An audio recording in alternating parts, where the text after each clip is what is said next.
एक बार की बात है। भगवान गौतम महात्मा बुद्ध के शिष्य एक राज्य से दूसरी राज्य में जा रहे थे। रास्ते में उन्होंने देखा कि एक व्यक्ति एक चट्टान पर बैठा रो रहा है। वे उसके पास गए और बोले, क्या बात है वत्स, तुम कौन हो और क्यों रो रहे हो? गौतम बुद्ध का बात सुनकर उस व्यक्ति की सिसकियां थम गईं। वह अपने आंसू पोंछता हुआ बोला, मैं पास के गांव का रहने वाला एक बदनसीब व्यापारी हूँ। मैं जो भी काम करता हूँ वह बिगड़ जाता है। व्यापार के चक्कर में मैंने अपनी पत्नी के गहने गंवा दिए, मैंने अपने परिवार को भी खो दिया, यहाँ तक कि मेरा घर भी गिरवी पड़ा है। मुझे तो लगता है कि मैं किसी काम का नहीं हूँ, मेरी किस्मत ही खराब है। उसकी बात सुनकर गौतम बुद्ध बोले, तुमसे किसने कहा वत्स कि तुम्हारी किस्मत खराब है? जरा मैं भी तो जानूं कि तुम्हारी किस्मत में क्या खराबी है। वह व्यक्ति बोला, पहले मैं खेती करता था, पर हर साल उसमें घाटा होता था। कभी सूखा पड़ जाता तो कभी ज्यादा बारिश के कारण फसल बर्बाद हो जाती। इससे परेशान होकर मैंने व्यापार करने का निश्चय किया। मैंने पत्नी के गहने बेचकर अपना व्यापार शुरू किया, लेकिन मेरा व्यापार नहीं चला। शुरू में परिवार वालों ने मेरा साथ दिया, लेकिन जैसे जैसे मुझे नुकसान होने लगा, मेरे परिवार वाले भी मुझसे दूर हो गए। मैं यह सब उनके लिए ही कर रहा था, लेकिन अब वे लोग मुझे देखकर नजरें फेर लेते हैं और मुझे ही मेरे परिवार की दुर्दशा का जिम्मेदार ठहराते हैं। उस व्यक्ति ने एक लंबी सी सांस ली और फिर बोला, मेरा एक मित्र है, उसने भी मेरे साथ अपना व्यापार शुरू किया था। उसका व्यापार अच्छा चल रहा है। वह जब भी मेरे घर आता है तो अपनी सफलता की कहानियां सुनाता है। उसकी बातें सुनकर मेरे घर वाले भी कहते हैं कि उसे देख और कुछ सीख। हमें तो लगता है कि तेरे वश का कुछ भी नहीं है। उन लोगों की बातें सुन सुनकर अब तो मुझे भी लगने लगा है कि शायद मेरे वश का कुछ भी नहीं है।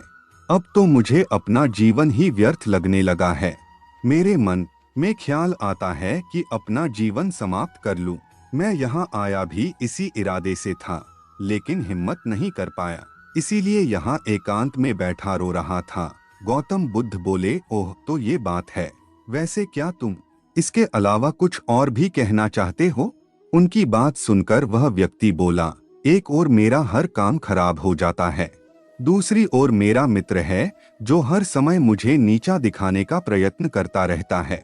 मुझे समझ में ही नहीं आता है कि मैं क्या करूं। तो गौतम बुद्ध बोले, क्या तुम अपने मित्र की बातें सुनकर दुखी हो जाते हो? हाँ, मैं उसकी बातें सुनकर स्वयं दुखी हो जाता हूँ, उस व्यक्ति ने जवाब दिया। गौतम बुद्ध ने पूछा, तुम्हें किस बात का दुख होता है, अपने असफल होने का या फिर मित्र के सफल होने का?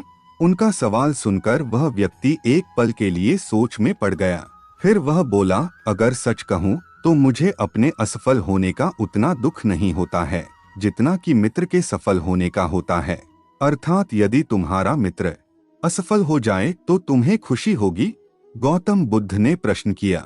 वह व्यक्ति बोला, हाँ, मुझे बहुत खुशी होगी। तो गौतम बुद्ध बोले, इसका मतलब है कि तुम्हारी खुशी तुम्हारे मित्र पर निर्भर है। अगर वह चाहे तो तुम्हें खुश कर सकता है और अगर वह चाहे तो तुम्हें दुखी कर सकता है। तुम स्वयं से न तो खुश हो सकते हो और न ही दुखी हो सकते हो, अर्थात तुम अपने मित्र के गुलाम हो गए हो, इसलिए तुम्हारा कुछ नहीं हो सकता। ये सुनकर वो व्यक्ति ने कहा, ऐसा न कहें महत्मन, आपकी बातें सुनकर मुझे कुछ आशा बंध रही है। गौतम बुद्ध बोले, जब हम किसी से आशा बांध लेते हैं तो उस पर निर्भर हो जाते हैं। ऐसे में हमारी खुशी और दुख भी उस पर निर्भर करने लगता है। इससे बेहतर है कि तुम अपने आप से आशा बांधो। जब तुम ऐसा करोगे, साथ ही पूरे जतन से काम करोगे, तो तुम्हें सफलता अवश्य प्राप्त होगी। कहते हुए भगवान गौतम बुद्ध ने एक पल के लिए उस व्यक्ति की ओर देखा, फिर अपनी बात आगे बढ़ाई। तुम्हें लगता है कि तुम्हारा मित्र तुम्हें दुखी करने आता है, पर अगर विचार करो तो वह बातें तो सच्ची ही कहता है। वह अपने संघर्ष और अनुभव की बातें बताता है। तुम उन बातों से बहुत कुछ सीख सकते हो। तुम्हें इसके लिए उसका धन्यवाद करना चाहिए कि तुम्हें घर बैठे कुछ अनुभव मिल रहे हैं। तुम उन अनुभवों का लाभ उठाओ, नई शुरुआत करो, कर्म करते जाओ, हार मत मानो, एक दिन तुम्हें सफलता अवश्य मिलेगी। आज तुम जिसे अपना बुरा वक्त या बुरी किस्मत कह रहे हो, एक दिन यह बदल जाएगी। इसी के साथ तुम्हारे विचार भी बदल जाएंगे। और देखना, जब तुम्हारा अच्छा वक्त शुरू होगा तब तुम्हारा मित्र भी तुम्हें अपनी सफलताओं की कहानियां नहीं सुनाएगा, तब वह अपनी असफलताओं की बातें बताएगा, ताकि तुम उसकी बातें सुनकर भ्रमित हो जाओ, तुम्हारा आत्मविश्वास हिल जाए और तुम गलत निर्णय ले सको। लेकिन उस समय भी तुम्हें अपनी बुद्धि का प्रयोग करना होगा। तुम्हारा मित्र जैसे आज तुम्हें दुखी करने आता है, उसी तरह उस समय भी वह तुम्हें दुखी करने आएगा, क्योंकि जिस तरह उसे दुखी देखकर तुम्हें मजा आता है, उसी तरह उसे भी तुम्हें दुखी देखने में उतना ही मजा आता है। वह व्यक्ति बोला, आपने सही कहा, लेकिन मेरा सबसे बड़ा दुख यह है कि मेरे परिवार के लोग भी इसमें शामिल हैं। वास्तव में मैं तो अपने परिवार के लिए अच्छा करना चाहता था, लेकिन वे लोग भी मेरी बात नहीं समझते हैं। वे भी मुझे गलत कहते हैं और अब तो वे मेरे साथ भी नहीं हैं। गौतम बुद्ध बोले, मैं सब समझ गया। तुम सांत्वना चाहते हो। वास्तव में इस दुनिया में सभी लोग सांत्वना ही चाहते हैं। हम चाहते हैं कि हम जब भी कुछ करें तो लोग हमारी प्रशंसा करें, लेकिन आमतौर से ऐसा नहीं होता है, इसलिए हम दुखी हो जाते हैं। हमें लगता है कि हमारे मित्र, परिवार वाले सब मतलबी हैं। लेकिन तुम अगर किसी को अपना परिवार मानते हो और उसके लिए कुछ करना भी चाहते हो, तो तुम्हें ऐसा क्यों लगता है कि तुम दूसरों के लिए कुछ कर रहे हो? वास्तव में तुम अपनी खुशी के लिए कर रहे हो।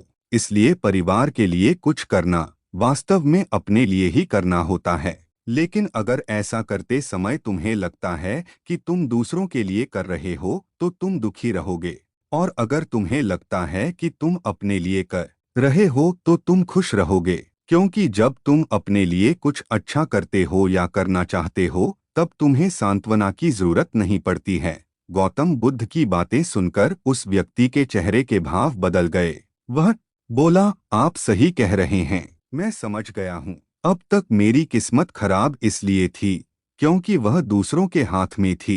अब मैं अपनी किस्मत को अपने हाथ में रखूंगा। मैं फिर से प्रयत्न करूंगा, पूरे मन से काम करूंगा, और जब तक सफलता नहीं मिल जाती, चैन से नहीं बैठूंगा। उस व्यक्ति की बात सुनकर गौतम बुद्ध मुस्कराए और उसे एक छोटी सी अंगूठी देते हुए बोले, इस अंगूठी को हमेशा लगाएं, अपने पास रखना। इसमें एक ऐसा राज है जो तुम्हें बड़े से बड़े दुख से भी बाहर निकाल लेगा।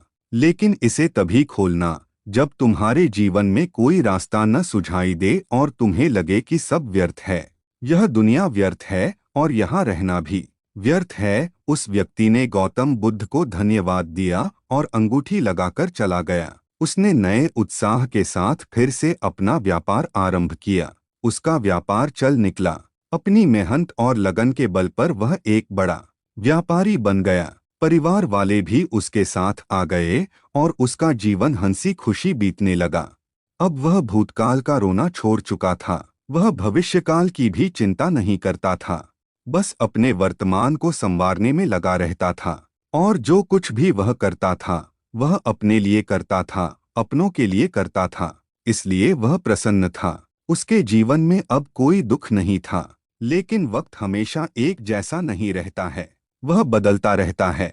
उसके जीवन में भी बदलाव आया। एक दिन उसके राज्य पर पड़ोसी राजा ने चढ़ाई कर दी। उसने इस राज्य पर अपना कब्जा कर लिया। उसके सैनिकों ने चारों ओर लूटमार मचा दी। उन्होंने व्यापारी का सारा धन लूट लिया। उसके घर में आग लगा दी। जान बचाने के लिए उसे अपने परिवार के साथ वहां से भागना पड़ा। वह व्यक्ति अपने परिवार के साथ कई दिनों तक इधर उधर भटकता रहा। वह दाने दाने को मोहताज हो गया। उसका बच्चा बीमार हो गया। इलाज के अभाव में वह तड़पने लगा। यह देखकर उसका हृदय चीत्कार कर उठा। वह कैसे अपने बच्चे का इलाज कराए? उसके पास तो खाने के लिए भी पैसे नहीं थे। ऐसे में उसे एक बार फिर निराशा ने घेर लिया। उसे लगने लगा कि उसका जीवन व्यर्थ है, सारी दुनिया व्यर्थ है, किसी भी बात का कोई मतलब नहीं है। भले ही आप जीवन में कितना भी कुछ कर लो, कितनी भी सफलता हासिल कर लो, पर अंतत यह जीवन समाप्त ही होता है। तो फिर ऐसे में जीवित रहने का क्या फायदा? इससे तो अच्छा है कि वह अपना जीवन समाप्त कर ले। लेकिन तभी उसके दिमाग में गौतम बुद्ध दी हुई अंगूठी की याद आ गई तो उसने उत्सुकता के साथ उसे खोला। अंगूठी के भीतर एक पर्ची रखी हुई थी। पर्ची पर कुछ लिखा हुआ था। उसे पढ़कर उसकी आंखों के आगे छाया निराशा का अंधेरा छंट गया और वह मुस्करा पड़ा। पर्ची पर लिखा हुआ था, यह समय भी बीत जाएगा। उसने अंगूठी को अपनी मुट्ठी में भींच लिया और एक नई शुरुआत के लिए उठ खड़ा हुआ। दोस्तों, अगर आप भी ऐसी ही परिस्थिति से गुजर रहे हैं तो निराश न हो। अपने अतीत पर शोक मत करें, न ही भविष्य की चिंता करें। अपने वर्तमान को जिएं और उसे बेहतर बनाने के लिए सच्चे मन से प्रयत्न करें। यकीन जानें, जल्दी ही आपकी किस्मत भी बदलने वाली है। दोस्तों, डेली मोटिवेशन वीडियो देखने के लिए हमारे सपोर्ट पॉजिटिव एसपी चैनल को सब्सक्राइब कर हमारे फैमिली का हिस्सा बने। और ये वीडियो कहाँ से देख रहे हैं कमेंट बॉक्स में ज़रूर लिखिएगा। फिर मिलते हैं नेक्स्ट वीडियो में।